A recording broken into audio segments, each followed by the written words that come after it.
et qu'à l'océan, il permet la fabrication de calcaire, des coquilles du plancton, des coraux, du plancton calcaire qui vit partout.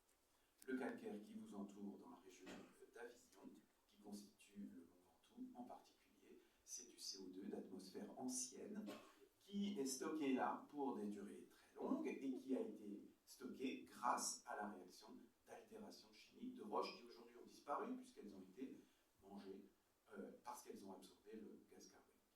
D'accord ? La seule chose qu'il ne sait pas, Ebelmen, c'est comment du calcaire ressort au niveau de volcans. Ça, c'est très compliqué. Il va falloir attendre une autre grande découverte des sciences de la Terre qui viendra dans les années 1968-1970, c'est la tectonique des plaques.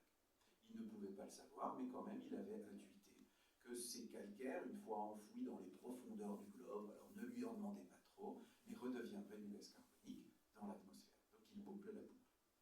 La géologie des années 70 démontrera qu'il avait totalement raison.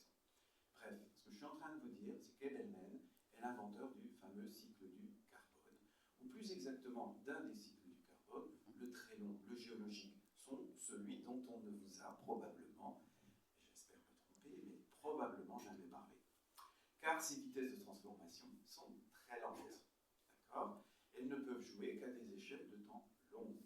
Si vous étiez en train de vous dire, ben, c'est super ce qu'il dit, je vais mettre des cailloux dans mon jardin qui vont absorber le gaz carbonique que je vais dépenser en allant en vacances l'été prochain, ben, ça ne va pas marcher parce que les roches, elles sont lentes, elles ont pris leur temps et tout ça prend des millions d'années.